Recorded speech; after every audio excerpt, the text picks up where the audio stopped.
নমস্কার। আজকে আলোচনা করব আগস্ট মাসের সাপ্তাহিক রাশিফল, অর্থাৎ মোটামুটি ধরুন এটা প্রথম সপ্তাহে, কেন 2 তারিখ আমাদের চলে গেল, এটা 3 তারিখ, অর্থাৎ 3 তারিখ টু 9 তারিখ সপ্তাহে, মাসের প্রথম সপ্তাহ। মোটামুটি আপনার জন্য কি অপেক্ষা করে আছে? কেননা মেজর কিছু চেঞ্জ না হলেও এই সপ্তাহে কিন্তু বুধ গ্রহ মিথুন রাশি ছেড়ে কর্কট রাশিতে প্রবেশ করবে। কবে? 5th August. এবং চন্দ্র তো মুখ করবেই, মেষে আসবে, তারপরে তার উচ্চ রাশি বৃষতে গমন করবে। সুতরাং কিছু কিছু রাশির জন্য যথেষ্ট ভালো, আর কিছু রাশির জন্য একটু সতর্কতা বা সাবধানতা, সেটাই আমরা ডিটেলে জানবো।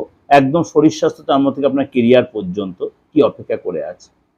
কেননা বিগত যে সপ্তাহটা চলে গেল, হয়তো আমরা অনেক কিছু ভালো মন্দ গেছে, আমাদের অনেক কিছু কাজ আমাদের এগিয়েছে, কিছু কাজ পেন্ডিং রয়েছে, কিছু কাজ আবার এই সপ্তাহে আমরা কমপ্লিট করব। সুতরাং এই সপ্তাহটা আমাদের কাছে, যেহেতু মাসের প্রথম সপ্তাহ, অলরেডি আপনারা আমার মাসিক রাশিফল তো ফলো করছেন বা করবেন সারাটা মাস জুড়ে, এবং তার সাথে সাপ্তাহিক রাশিফল যদি ফলো করেন, তাহলে আপনার অনেকটাই উপকৃত বা অনেকটা আপনার এগিয়ে যেয়ে থাকতে পারবেন, যে সারাটা সপ্তাহ ইন্ডিভিজুয়াল আপনার কেমন যাচ্ছে। তার জন্য এই সাপ্তাহিক রাশিফল আপনাদের কাছে দেওয়া। চলুন তাহলে কথা না বাড়িয়ে এই সপ্তাহে আপনার রাশি কি বলছে একটু জেনে নিন। কুম্ভ রাশি, এই সপ্তাহে আপনার জন্য কি অপেক্ষা করে আছে? এই সপ্তাহে আপনার কিন্তু একটু আপ ডাউনের মধ্যে দিয়ে যেতে পারে। কোন ক্ষেত্রে যেতে পারে? তাহলে কি আপনি ঘাবড়ে যাবেন? না, ঘাবড়ানো কোনো দরকার নেই। সারাটা সপ্তাহ আছে, first stage, second stage, third stage, আমি 3টে স্টেজ করে আপনাদের বলি। তো কোন ক্ষেত্রে আপনার লাভবান হবেন?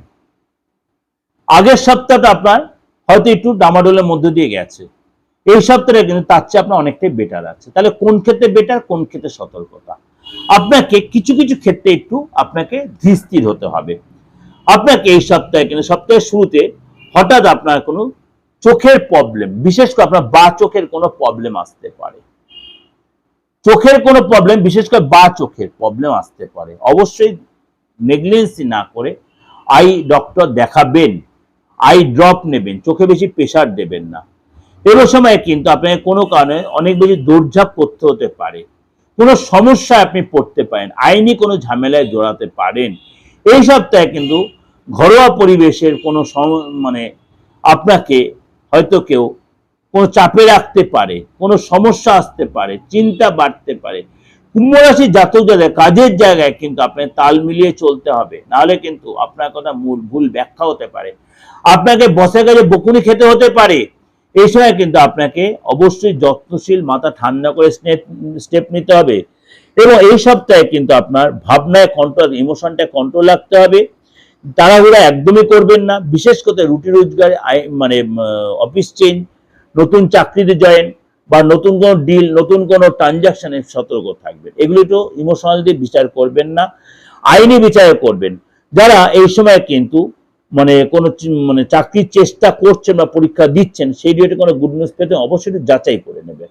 অ্যাডভাইস নিয়ে করতে বলা হচ্ছে। ইনভেস্টের ব্যাপারে ডিসিশন সাবধানে নেবেন, নাহলে ভুল ইনভেস্টে কিন্তু পরে ভুগতে হবে। আর্থিক ব্যাপারে সতর্কতা থাকবেন।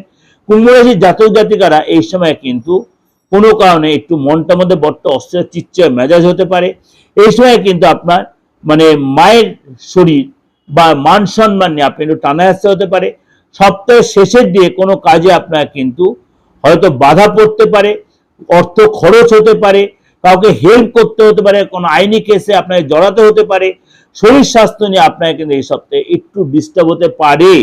আপনার শরীরটা হয়তো আপনার সাপোর্ট দেবে না, হয়তো জ্বর আসতে পারে, ভাইরাল ফিভার হতে পারে। এই সময় কিন্তু আপনার কথাবার্তার মধ্যে ভুল ধরতে পারে, আপনাকে কিন্তু অশান্তি জড়িয়ে ফেলতে পারে। প্রেমের জায়গায় কিন্তু আপনাকে দাম্পত্য ব্যাপারে সতর্ক থাকবেন। আপনাকে হয়তো অনেকটা সময় কাটাবেন, কিন্তু সে কি বলছে অবশ্যই শোনার চেষ্টা করবেন। তর্ক বিতর্কে জড়াবেন না। দুই দেখছেন সে আপনার ডিমান্ড কিছু করছে, যদি আপনার সাধ্যগুলো অবশ্যই দেওয়ার চেষ্টা, নাহলে সে বলুন 2 দিন পরে দিচ্ছি, কিন্তু রিয়াক্ট করবেন না, নেগেটিভ বিহেভ করবেন না। আপনার ব্যবহারেই আপনি কিন্তু যে কোনো নেগেটিভ সিচুয়েশন আপনি পজিটিভ করতে পারবেন, পজিটিভ করে নিতে পারবেন এবং সেটা আপনার সম্পূর্ণ নিজের ক্রেডিটেই করতে পারবেন।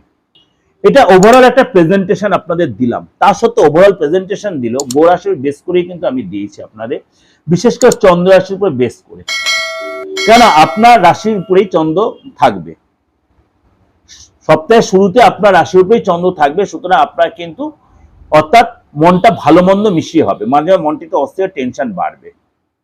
সুতরাং আপনাকে সেরম সিচুয়েশন হলে অবশ্যই আপনি জলটা বেশি করে খাবেন, জলটা বেশি করে খাবেন, টেনশন কম করে, ঘুমটা ঠিক মতো পর্যাপ্ত ঘুমের আপনার প্রয়োজন আছে। তারপর যদি আপনি কোনো প্রবলেম ফেস করেন তাহলে কারোর সাথে কনসাল্ট করে নেবেন।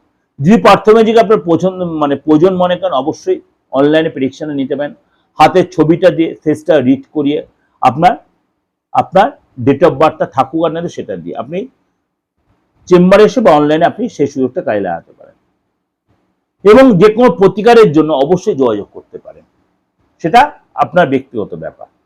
তার জন্য যে নাম্বারটা রয়েছে 891073339433960106। আপনাদের একটা কথা বারবার বলেছি, তন্ত্রে বা অ্যাস্ট্রোলজিতে তন্ত্র হচ্ছে এমন একটা জিনিস, ওটি মানে অপারেশন থিয়েটার। আমি অন্তত এই 30-32 বছর প্রফেশনে মানে লক্ষ লোকের সার্ভিস দিয়েছি বা হেল্প বা রেমুনারেশন নিয়েই বলুন, সেটা করেছি। সুতরাং আপনাদেরও বলি, আপনারাও যদি সেই ভরসা বা বিশ্বাসটা রাখতে পারেন, অল ওভার ইন্ডিয়াতে শুধু ইন্ডিয়ার বাইরেও অনেকে আমার ক্লায়েন্ট রয়েছে, তারাও সেই বেনিফিটেড হয়েছেন আমার দ্বারা। সুতরাং আপনারা সেই সুযোগটা কাজে লাগাতে পারেন। ভালো থাকবেন, ঈশ্বর আপনাদের মঙ্গল করুক, ভগবান আপনাদের মঙ্গল করুক। নমস্কার।